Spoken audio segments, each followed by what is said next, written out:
Hey, everybody. Welcome to the Brodega podcast. He is Tommy. I am Cole. What's going on, guys? And this is the podcast made by bros for bros. Hell yeah. And I think I'm going to add a little to that. This is the new and improved Brodega podcast. Hell yeah. As some of you may know, that we've been going on this podcast journey and doing it live. Just trying to figure it out. And took the holidays to kind of reevaluate and make the show better. And one thing Tommy and I talked about was doing a more base topic for the show. Mm-hmm. All it means is at the introduction, kind of what we're doing right now, we'll do a little bit of banter, a little bit of just catching up. Oh, yeah. And storytelling. And then the majority of the show will be about the main topic. Okay. A couple things that I want to let the listener know is you can actually go onto our Instagram. And what we're going to do is we're going to have polls up on show topics, and you'll actually be able to vote on what you want to listen to, at least listen to first. Yeah. I think it's gonna be a lot better for us. Yeah. And then it'll just turn into like a homework project, and then we'll just, give the viewers some educated stuff on whatever we're talking about that week. Exactly. And this week we're actually going to be doing Billy the Kid. And I thought I knew a lot about Billy the Kid, but I still learned quite a bit about him when I was researching him. So Yeah. When you were like, we're picking a discussion for the week, I was like, you gave us, what was it? It was like Billy the Kid, and then what was the other topic? like a Ted Bundy or like a serial killer. Yeah. And I was like, man, dude, I just heard about, I just listened to a podcast about Billy the Kid, and I was like, okay, yeah, let's do Billy the Kid, because he's actually, so he's infamous, but also stories also though during that time were also kind of exaggerated. And it's funny you say that because I have a whole bullet point dedicated to while the West exaggerating shit. But yeah, that was the other, when we were talking, I'm like, yeah, I'll tell you why we picked Billy the Kid here in a little bit, but I was like, I think we should either do that or serial killer, because you and I have been watching Dexter New Blood. Oh yeah. And dude, that finale, man. Yeah, I want to spoil it right now, but I don't know. I liked it way better than the original finale. I agree, but at the same time though, I was like, come on, like that.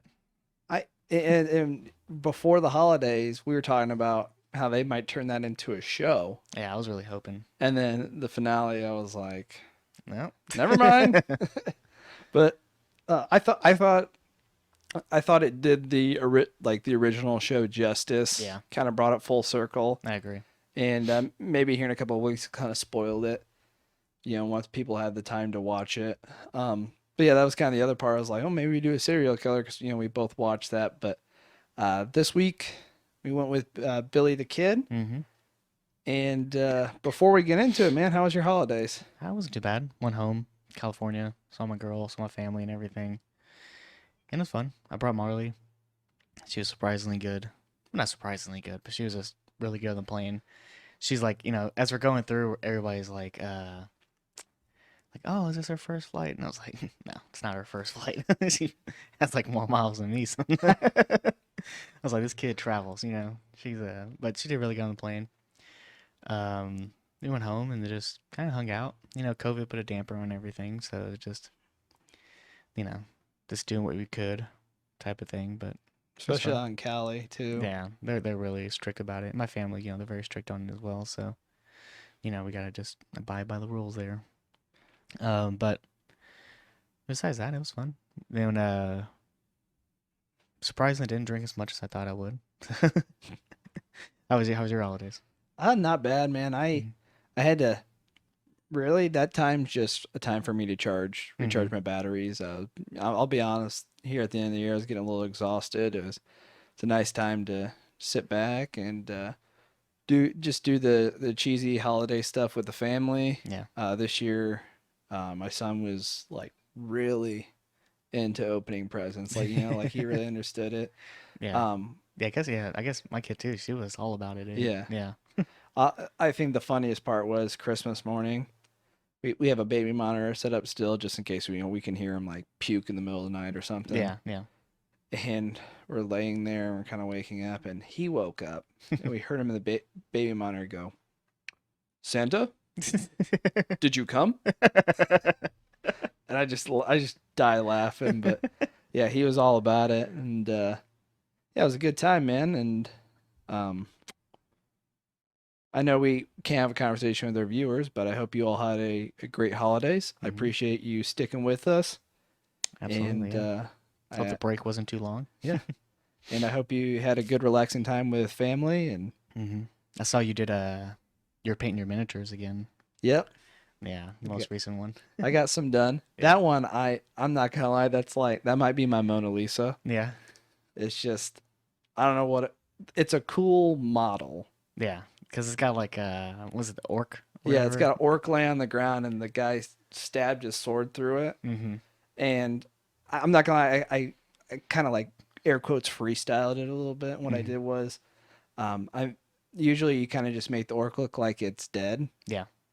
I made it look like he was like giving his dying breath, and he's got like blood coming out, and then like I made fake snow, and then I took like a brush with red paint and I like flicked it to make it look like blood spatter. That's pretty cool. Yeah, it took like a lot of time on it. I made mud, shit like that. And so yeah, man, I just having that downtime to kind of like focus on it was fun. Yeah.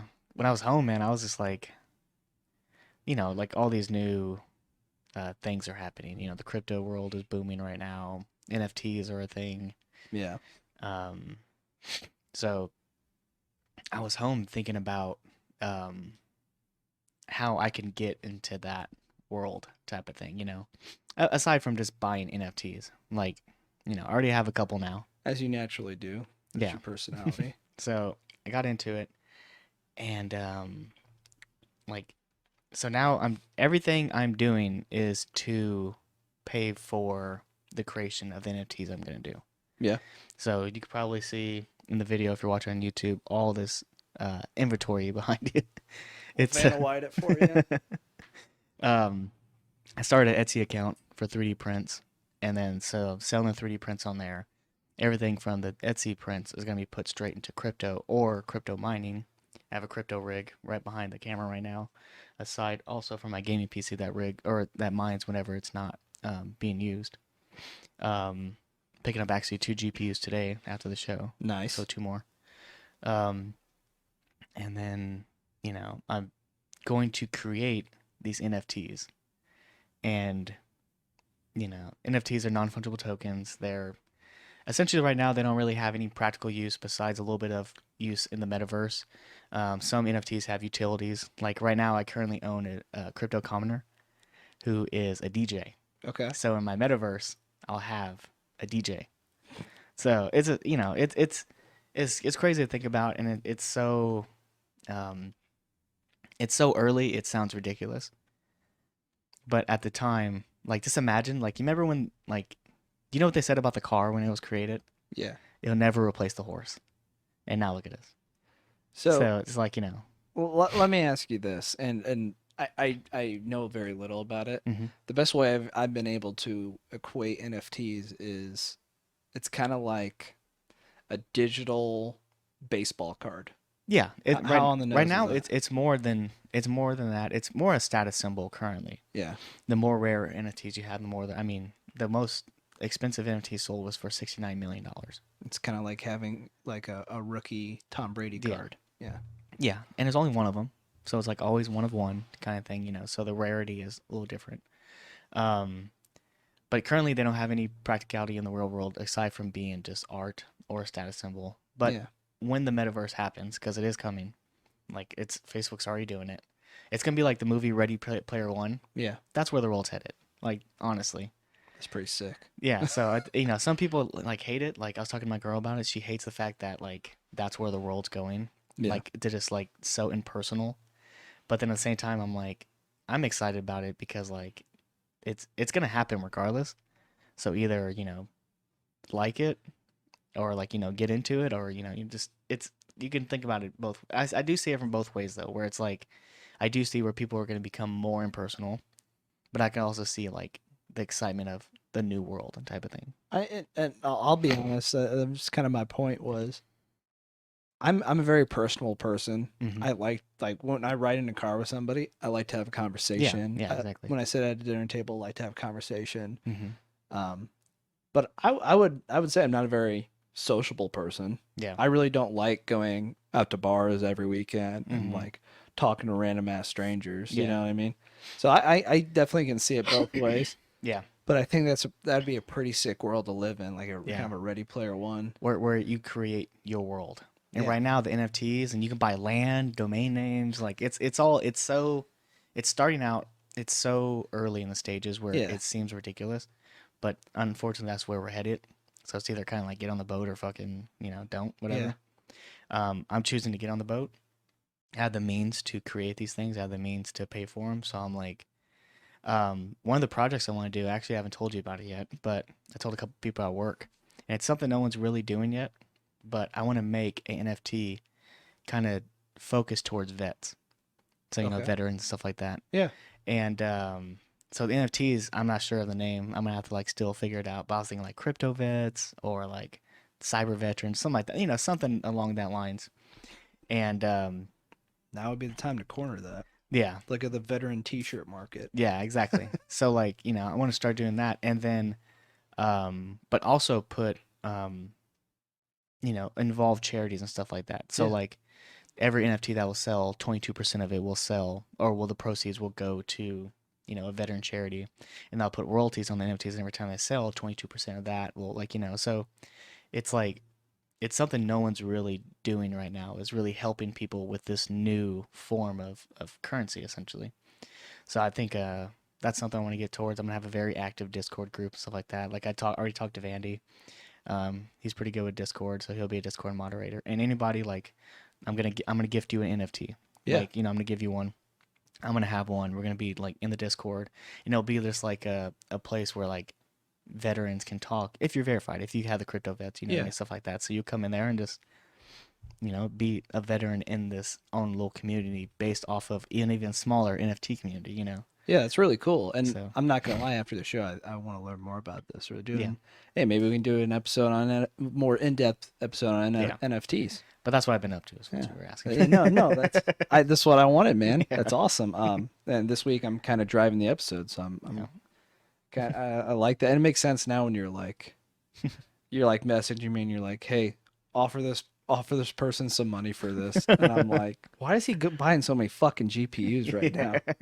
That makes sense now, but yeah, I did light research in NFTs because something I was really into as a kid was collecting baseball cards. Yeah. I actually just looked at them and I was like, I didn't know I had this player. I'm like, I have a John Elway rookie card. Like, Oh, I didn't shit. fucking know that. Yeah.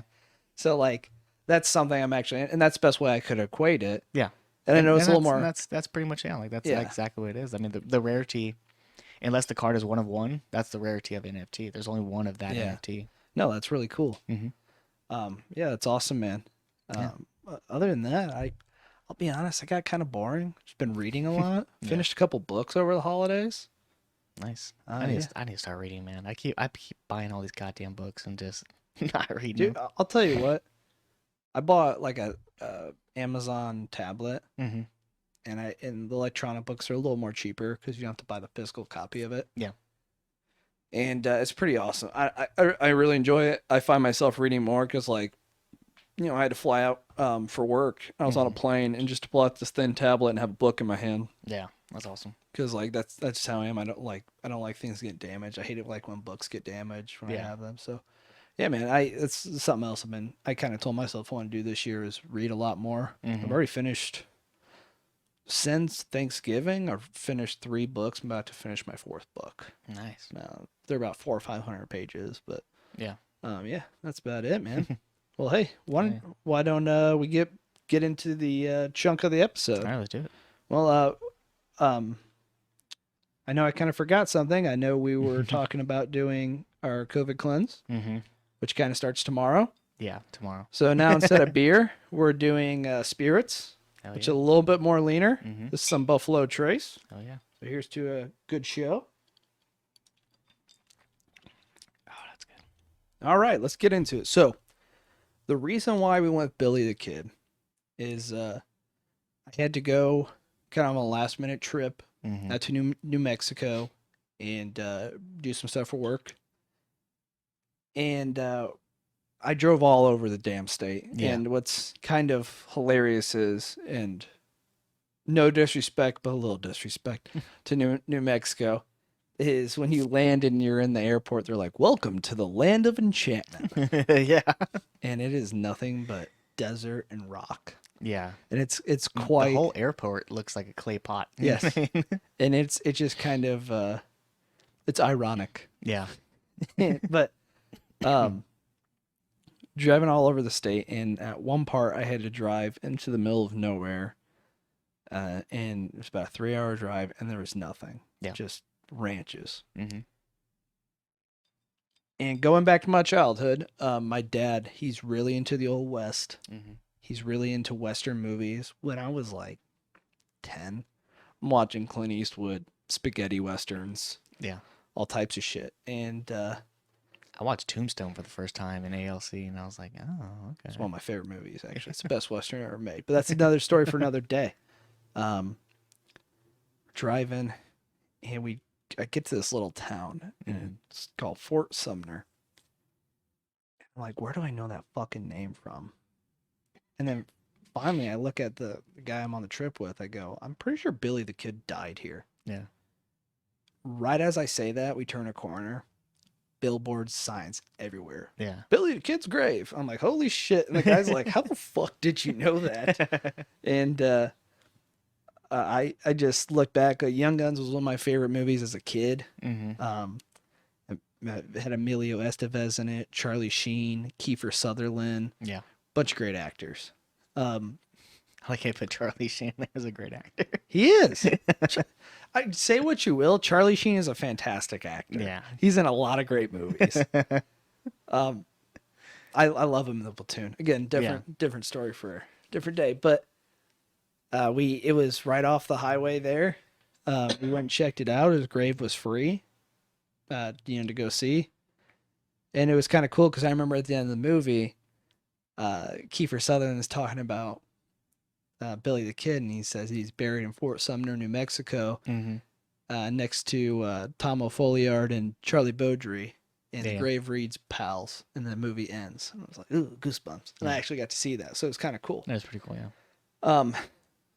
So when we were talking about doing this, I said, "Hey, we could do Billy the Kid. I think it'd be kind of cool seeing that. I saw his grave 3 days ago, So we went with that, and I want to note that I will be bringing up the movie Young Guns because it is a mainstream media for people to know who Billy the Kid is. Yeah. A lot of it is accurate. Some of it is not accurate. I'll kind of go back and forth, but I want to note that the movie is not a source for me. Yeah. My sources are actually history.com, Britannica.com, biography.com.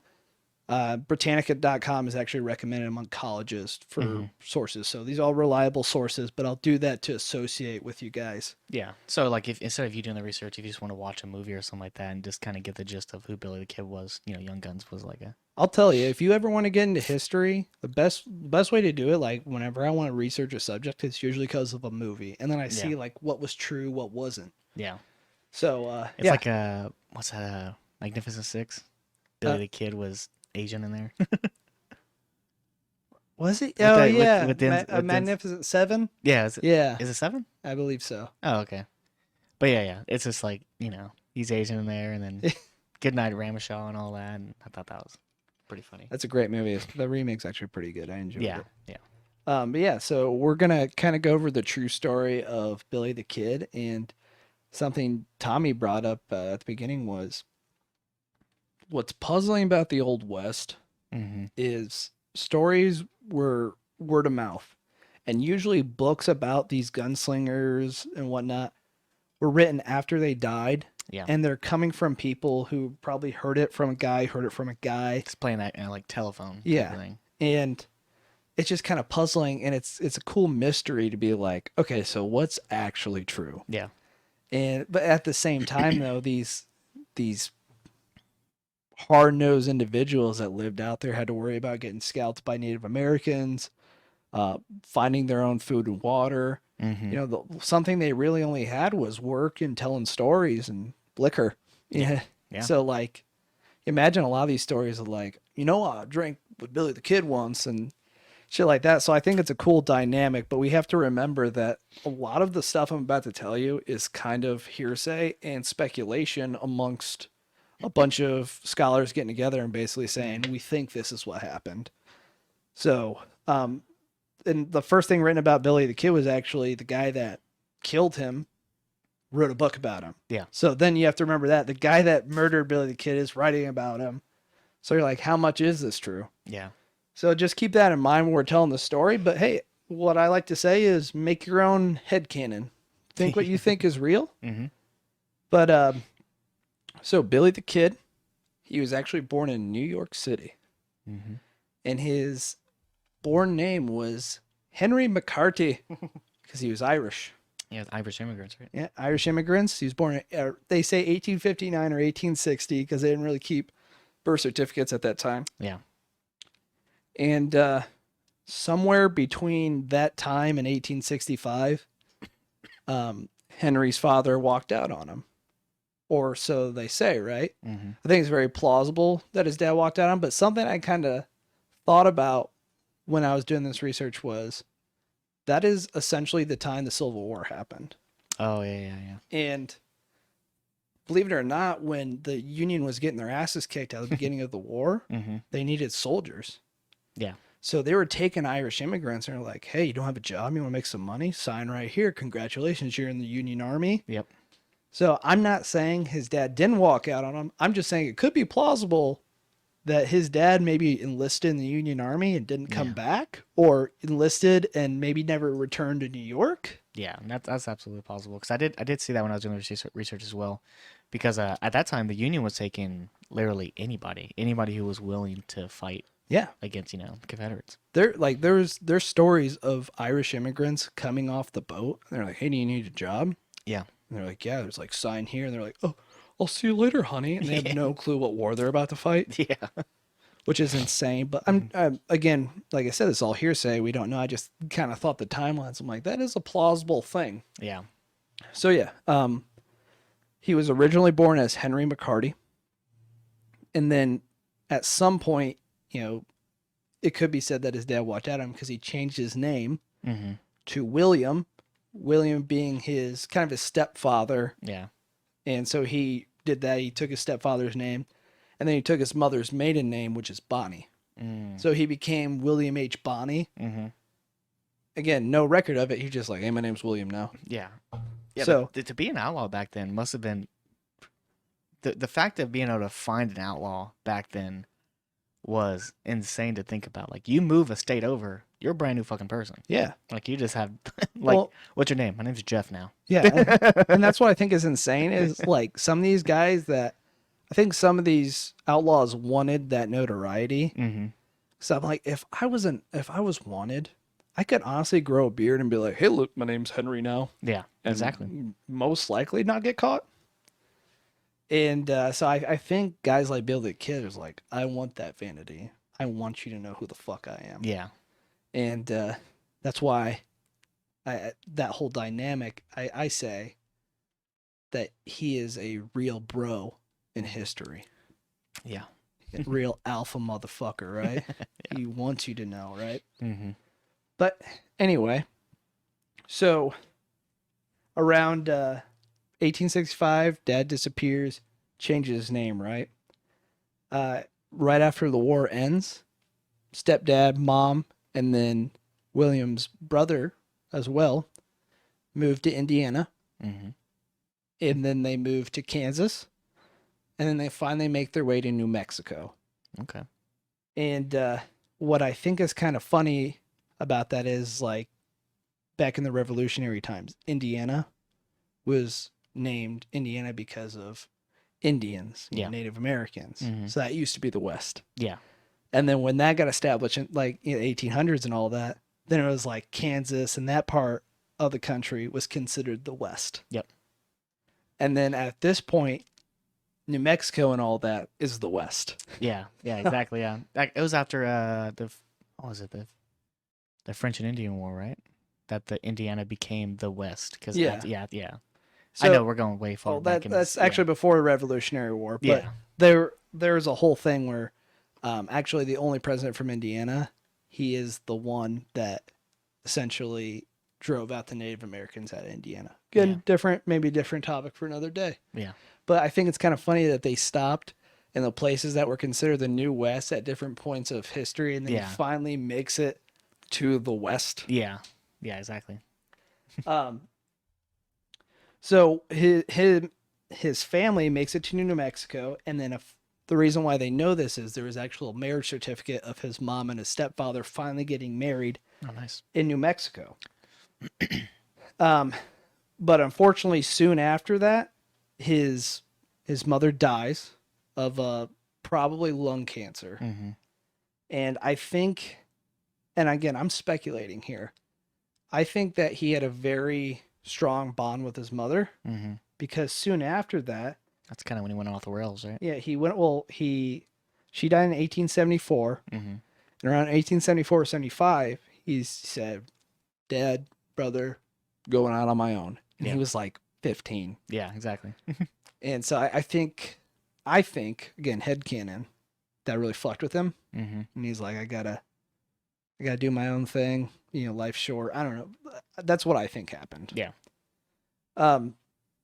So at that point, he travels around New Mexico and Arizona looking for work, mainly ranch work, right? And then in 1876, when he's doing some work for a rancher, he comes into some Apache Native Americans, and allegedly, again, this is all hearsay, there was a firefight.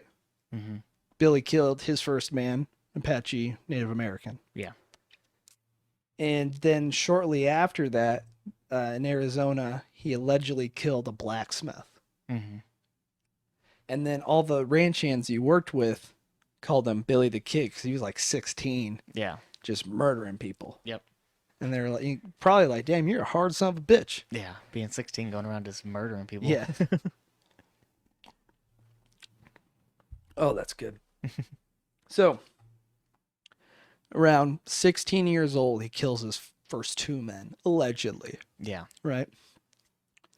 And I think part of the reason that adds to like why he's probably the most notorious outlaw is because of that name, the Kid. Yeah. So we legitimately are talking about a child still. Yeah, at this point, yeah. That is just taking lives. I think that's what adds to the stigma or even the legend of it, right? And why it's so popular. Because my colleague I actually was on the road with, he's like, I think it's kind of hilarious that like people glorify him, and I want to get to that at the end, but I think that's what adds to it because there are a lot of hard outlaws out there. But for some reason, everyone knows who Billy the Kid is. Yep. Right. So at this point, he now goes from William H. Bonney to Billy the Kid. So around 1878, he gains work with a New Mexican rancher named John Tunstall. Excuse me. John Tunstall is a English-born man that immigrated to America, moved out west, essentially picked a plot of land and said, I'm going to ranch here. And that's one thing I really want to underline is at this point, people are moving out to the west, and it was, we can have this whole debate about Native Americans and everything, but according to the government, all this land is not claimed. Yeah.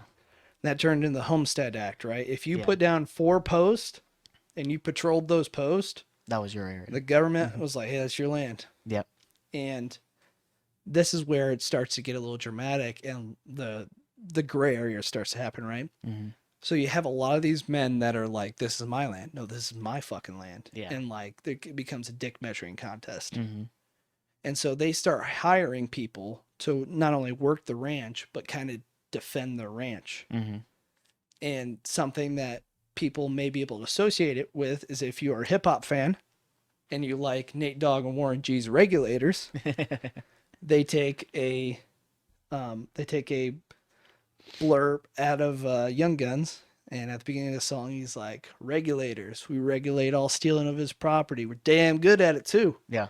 That's what ranchers were doing. They were essentially just hiring mercenaries to protect their land. It was just lawless country Yeah. back there. Just And that's the other dynamic. I'm glad you said that, Mhm. that I wanted to talk about is the West. The rules are kind of fucking made up. yeah, Like New York City, like the East Coast, yeah, laws are pretty established. yeah. Because that's where like Civilization was. that's where it started. And as we move out west, it takes time for laws to kind of Yeah, and become a thing, and it really is on the area to decide what is legal and is not. Like there are plenty of stories like you brought up Tombstone. That's a great example where there's a bar fight and you see some guy, kind of fall out of the saloon door and he's like, "You shot me," and he's bleeding out his gut, and like these two guys shoot these other two guys down. The sheriff comes over or town marshal comes over and says, gentlemen, I'm going to need your guns. And the guy goes, "Hey, it was a fair fight. He had guns." He's Yeah. like, "I know, but I got to take them until we talk to the judge." And they're like, "All right." And like, literally, "I know he had a gun. You had a gun. You killed him. You won. That's a fair fight." yeah, And it was just kind of the area made their own rules. A lot of areas adhere to you never shot a man in the back yeah, yeah. and shit like that. So what you have to remember at this point is shit's kind of made up. So that's what these guys did. They utilized. They're like, okay, fine. Like, Yeah. I need the more soldiers I have, the more I can lay claim to this land. Did you know, like back then when they were shooting each other, the craziest thing about it was, they were essentially shooting each other with like 50 cal rounds out of a pistol. Oh yeah, Like they were like, because making shit back then, steel work and all that stuff was kind of crude. It wasn't as precise as a bullet is today and everything like that. But like a pistol round from like a Colt, back then was a popular gun, or whatever, was like a 40 cal. And it was like, and like, you see like in these westerns and stuff like that, people getting shot and then getting blown back, or like, they're losing, like, they're like getting like blown to pieces, was because they were legit shooting each other with damn near 50 cals. Like, Well, it's funny. A lot of people don't know. Maybe we do a Civil War, Revolutionary War. Muskets were essentially 50 caliber rifles. They just had smaller rounds. Yeah. That's why, like, when guys got hit in the arm with a musket ball, it's pretty much gone. Yeah. Yeah. It was just crazy to think about, like, just what the hell they were shooting each other with back then.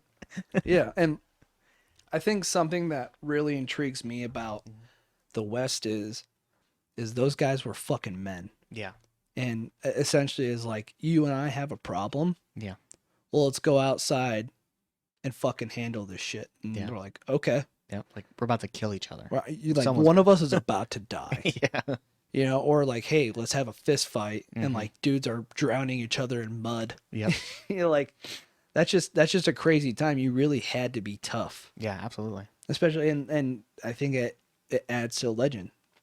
William H. Bonney is 16 years old. Yeah.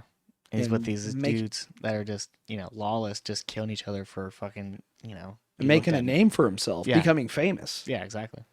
So, 1878, working for John Tunstall.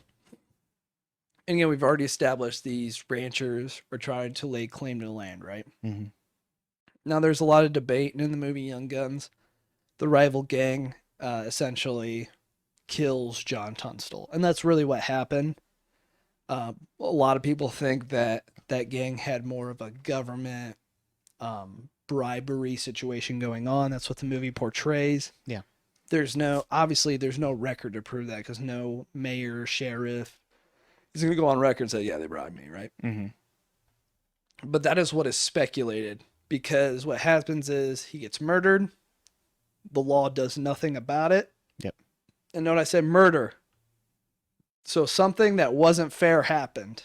Everyone agrees that he got murdered. And the law did nothing. So the regulators started up and took law into their own hands. Okay. And at this point, this is what's considered the start of the Lincoln County War. And some also refer to it as the New Mexico Cattle Wars.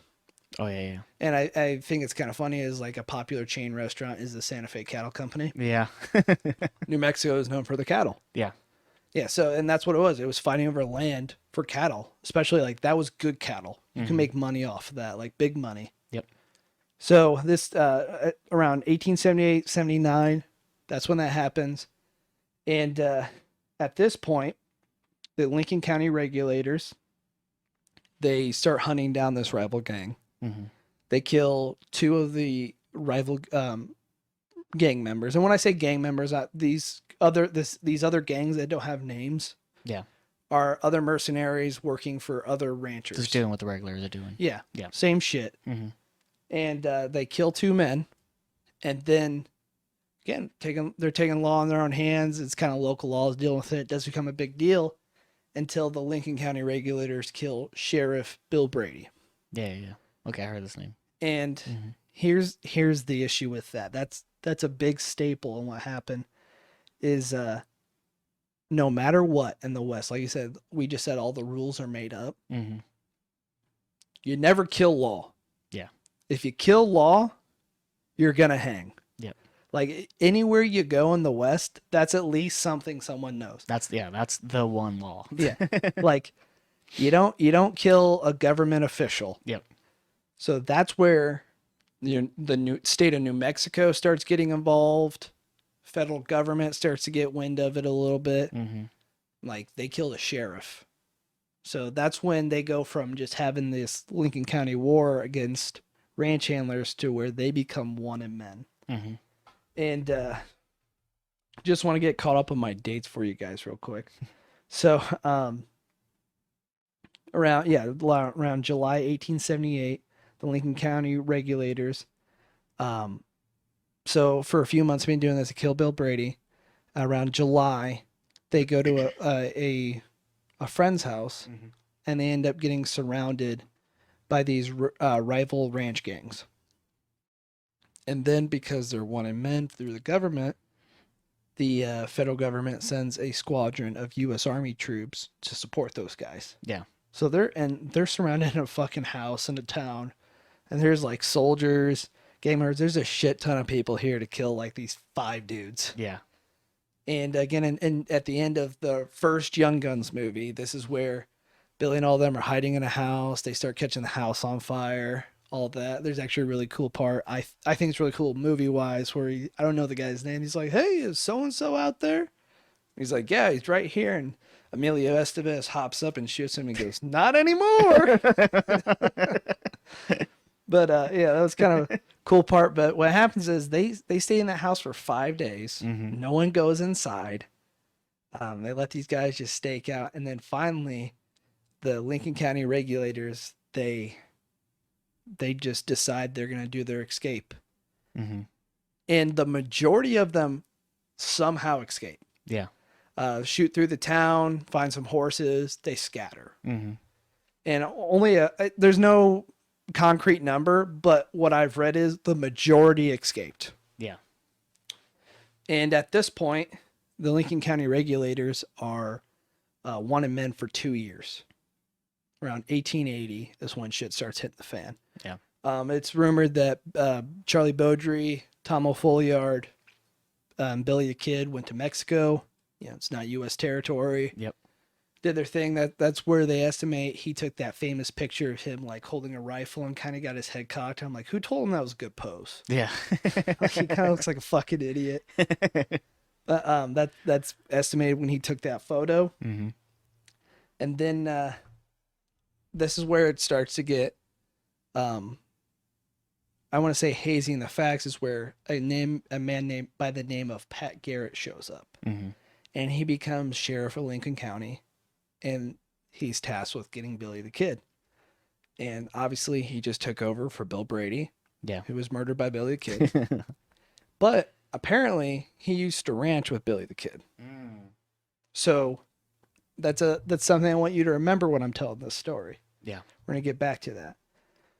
So a little bit on Pat Garrett. Pat Garrett is, at this point, he's known, like when he starts going after Lincoln County regulators, he's known as a ambush artist, essentially. Yeah. I know he was known for being good at it. Yeah, so he was bringing men to justice. Yeah. But he wasn't doing what, and I say this with air quotes, the honorable way. Yeah. Where he's like, "Come on out." No, it was like, "Hey, rumor has it he's gonna be coming through this town. We're gonna hide in these buildings. We're gonna fuck his world up." Yeah. Like they actually ambushed these guys. That's why he was so effective, because he wasn't doing their traditional we know you're in there, you know, like Yeah. all that movie tropes, right? Yep. So he starts doing that, and then around April 1881, he actually arrests Billy the Kid. He starts bringing him towards Lincoln County, sees a judge. Judge sentences him to hang. And while he's being transported, him and other prisoners are put into like a room. Yeah, yeah. Not like a jail. Yeah. And then what happens is they got Billy the Kid, Mm-hmm. and they got to feed these guys. So they take almost all the prisoners to go eat. Yeah. And they leave a guard to watch Billy. And again, I think it's hilarious that this is a thing that happened. But I'm sure Pat was like, hey, this is fucking Billy the Kid. Yeah. Watch him. I'll be right back. And he's like, got it, boss. Well, Billy's like, this is my chance. Yeah. He goes, hey, I got to take a piss. He's like, all right. Billy goes take a piss. All of a sudden, gets into an altercation with this deputy, gets his gun, kills him. Yep. This is where it starts to get hazy. Some people say they heard the gunshot. Some people say he was trying to get free, cut himself loose. Another deputy comes by to check on him, essentially. And he knows he's coming. Mm-hmm. And again, this is where it gets hazy. But I think it adds to the legend. Yeah. Is allegedly he has, that deputy kills gun. The guy shows up and he yells the guy's name out and he goes, this is what you get, you boy. And he shoots the guy while the guy's running in the back. I think I was talking about shoots him in the back. Yeah. And he shoots a lawman. Oh, Two yeah. lawmen. But yeah, allegedly he said, this is what you get, you boy, and shot him. Mm-hmm. Which I think is peculiar because either that means like a civilian that was hiding saw it or someone added to the legend telling these fucking stories, right? Yeah. Either way, he kills two lawmen. He allegedly he used an axe to get out of his shackles because he didn't have the key. Pat Garrett had the key. Yeah. And he flees for a couple months, and they can't find him. And again, we're gonna get into some haze, some gray area. Yeah, because I know, because like I was, the one that I listened to, and I was just research last night as well, but I was like, this part is kind of like, all right, like it seems kind of like it was adding to the lore of who Billy the Kid was. Yeah. And it just seems like if you were an outlaw, you wouldn't do it this way, type of thing. So yeah, just keep going. And like I know I've only noted about 4 people have been murdered by Billy the Kid. Mm-hmm. Patchy, and they say I've read one, I've read multiple. Yeah. I'm gonna say one. An Apache Native American, a blacksmith, 2 sheriff's deputies. Apparently they charge him with Bill Brady. Mm-hmm. Who knows if he actually killed him, but comes with fame. They charge him Bill Brady. That's 5. Who knows? He probably killed some people during the standoff, the 5-day standoff. Yeah. And then he was also an outlaw for 2 years. Mm-hmm. Right. People estimate he murdered around 9 people. Yeah. So he's hiding out. So April to July. And, no one knows where he's at. Pat Garrett, I'm sure, is pissed off. He's like, if you want something done right, do it yourself, I guess. Yeah. But I like to think Pat Garrett, who has shown that he is a guy that gets shit done, Mm-hmm. is like, I'm not going to let this motherfucker sit around for 3 weeks waiting to get hung. I can tell you that much. And Billy's actually hiding out with his girlfriend. Mm-hmm. And that's why I say he's a real bro of history. Because he shows up. He's like, hey, I'm on the run, and this guy. And real quick, let me look for this guy's name because I want to make sure that I get it right. Pete Maxwell. He says, hey, Pete, can I hide out here? He's like, sure, Billy. And I think Pete found out that Billy's banging his sister. Yeah. And Pete wasn't too keen on that. And the reason being is, one, yeah, he's banging his sister. Mm-hmm. And it kind of breaks bro code, but at the same time, it's kind of a bro thing to do, right? Yeah, exactly. And 2, I mean, you're not locked. You've just been in jail. Of course, yeah, you're gonna bang get some whoever pussy, that- man. I almost died. I almost hung. But I'm Billy the Kid. the other part of it is Pete. Back in that time, the man of the house was, even though it was his sister, he was the man of the house, Yeah. right? Yeah. And you still married your daughters, your sisters away to men, Mm-hmm. and he had intended on marrying her away to someone successful, like a doctor or a banker or something Yeah. like that, right? Mm-hmm. And you can't really do that if your sister's getting pounded out by the most notorious outlaw in the West, right? Yeah. Yeah. I think it kind of tarnishes like what, her Christian beliefs at Yeah. the time. So Pete rides into town, and again, this is where it gets hazy. And I'm telling you my opinion. Mm-hmm. Somehow, now this is true. He did inform law enforcement. I like to think he probably talked to Pat Garrett. Yeah. And I'm getting there, and he was like, "Hey, Billy's at my house." Pat, known as the ambusher, is like, "Okay." Pat Garrett is led into Pete Maxwell's house in the middle of the night. Pat Garrett goes into a room, sits down, pistol drawn, and this is where Pat and Pete both say that Billy heard a rustling, Mm-hmm. and he walked into a room with his gun and a knife in a hand. Apparently, he was going to get some food. And Pat was like, "Oh no, he's got a gun and a knife," and shot him twice in the chest. Mm. That's what Pat and Pete said. Yeah. Now, something I want to note to people at this time: if you're a lawman, unless your life was in danger, Mm-hmm. you were not allowed to kill someone under the age of 21. Yep. So when he killed him, Pete was like, "Oh, Billy told me he was 21 when he was hiding out here." And like, what I'm getting at is it pretty much Pat and Pete formulated a story. Yeah. What I- Conspired against him. What I really think what happened was Billy probably got up to take a piss or something after banging Pete's sister, walked into a room, and then Pat was like, "Hey, motherfucker, bah!" Yeah. Yeah. I And- think that's definitely a lot more realistic. Yeah, and killed him. Shot him twice in the chest. Mm-hmm. Pete had, and again, there's no record. Pete said that Billy had claimed he was 21. Some people Yeah. think he was 20. Mm-hmm. And not a very long life, but a very prolific life. Yeah. You And can imagine, like, you got his name at 15, 16, or 16-ish. For 4 years, it became one of the most notorious, like, Westerners there was at the time. and a couple of things I kind of left out was Bill Brady, when he killed the sheriff. That was kind of that started gaining national attention. You don't Mhm. kill lawmen. Yeah. And then the standoff got a lot of attention because he eluded the army, Yeah. right? And then when he escaped, that was actually really notorious. It made it all the way to New York. People are talking about Billy the Kid escaped again. Mm-hmm. And that added to the legend, right? Yep. And then he's killed by Pat Garrett. And then the fallout of that is, he's killed by Pat Garrett in Fort Sumner. And Pat goes to collect his reward to the government. And the government, it's dead or alive, $500. Yeah. Which I still think is insane. That like someone could put up a piece of paper and they're like, "Hey, you can kill him or bring him in. I don't give a fuck, but you can make $500." Yeah. That's kind of like us like posting on Facebook these days. And they're like, "Hey, if you see this guy, you kill him, you bring him to your local police station, we'll give you $1,000." Yeah. But Well, $500 back then was. I'm getting there. Yeah. So the government said that because of like the haze of the story, like, sounds like you murdered him. You didn't like go to arrest him. Mm-hmm. And then again, there's some people like, "I think he was 20, not 21. He's like, "No, Pete said he was 21. Yep. They wouldn't give him his money. Mm-hmm. A lot of people who were happy to see Billy the Kid gone started a fund to compensate Pat Garrett for bringing peace to that part of the country. Mm. They end up raising $7,000 for Pat Garrett. Jeez. Do you know what the equivalent of $7,000 in 1880 is to now?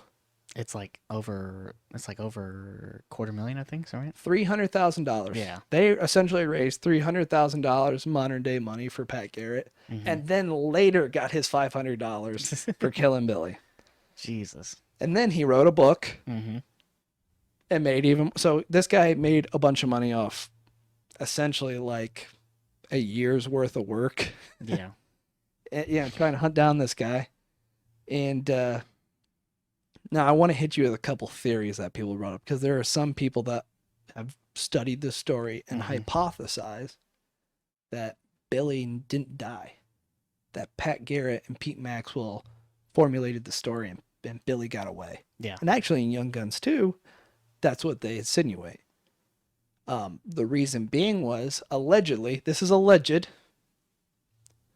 a man in North Carolina went to a flea market Mm-hmm. and he bought a picture called a tiny type. Mm-hmm.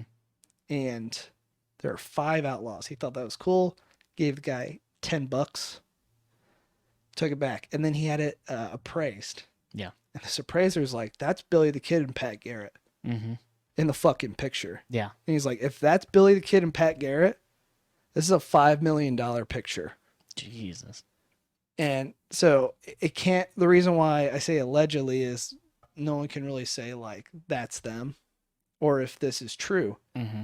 But some people are like, I noted they knew each other via ranch work before. Yeah. Yeah. But some people are like, oh, they were buddies. Mm-hmm. Pat let him go because there's another theory out there that Billy the Kid lived, and that he lived the rest of his days doing Wild West shows. You know, like Wild Bill Yeah. and all that, like Mhm. doing Wild West shows. And people hypothesize that his name is actually. Let's see here. I apologize, everybody. I lost my spot.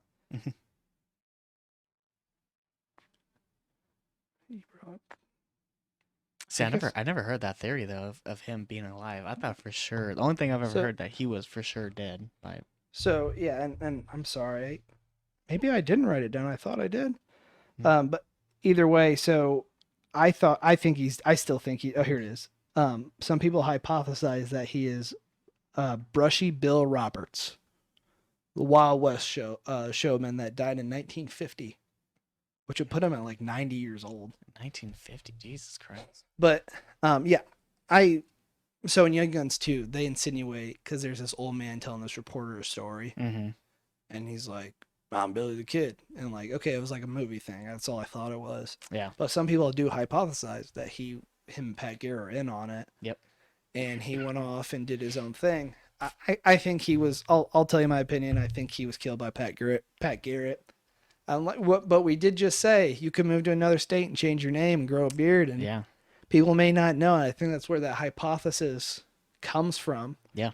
But yeah, that's kind of the rumor that he did. But I think it's safe to say that Pat Garrett killed him. Pat Garrett killed a lot of his friends. Yeah. So I like to think if Pat Garrett killed a lot of his friends, Why wouldn't you just kill him too? yeah, Yeah. because odds agree. are he knew it. And then that is true. His grave, he was buried with his 2 buddies that he pretty much, from the start of the Lincoln County War to him Mhm. dying, his buddies died before him. Yeah. But Tom O'Folliard and Charlie Beaudry, he's buried next to them. And a fun fact that I learned at the gravesite, they have a cage around it now. Oh wow. And then they have a cage over Billy's tombstone. Mm-hmm. Apparently, Billy's tombstone has been stolen twice.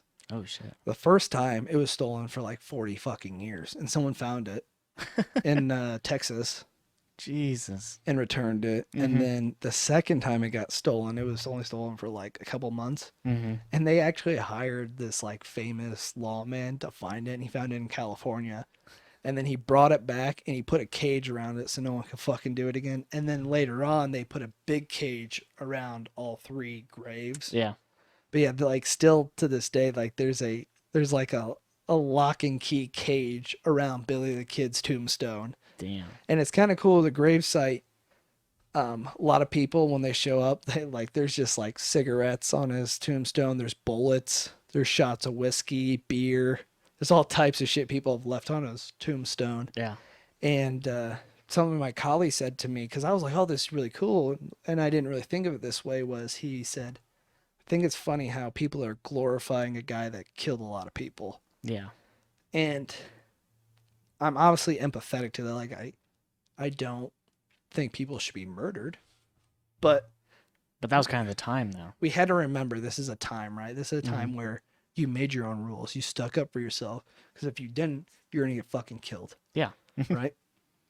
And on top of that, I think a reason why people to this day still really love that story is, think about it.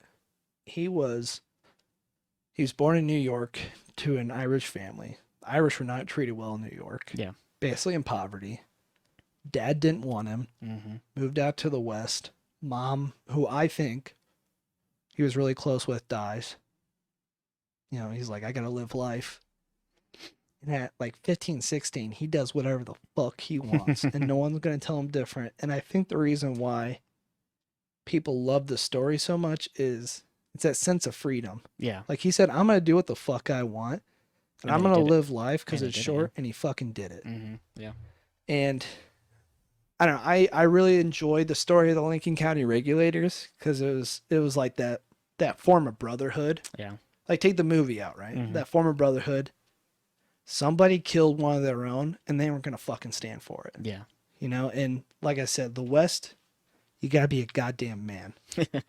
You know, so I think that's why people love that story. Yeah, he broke the law. He was an outlaw.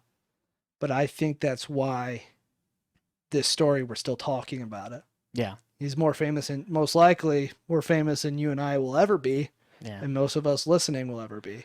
But yeah, it's just crazy that, yeah, you know, someone who absolutely killed multiple people is still like, you know, Glorified. Yeah, it's so glorified.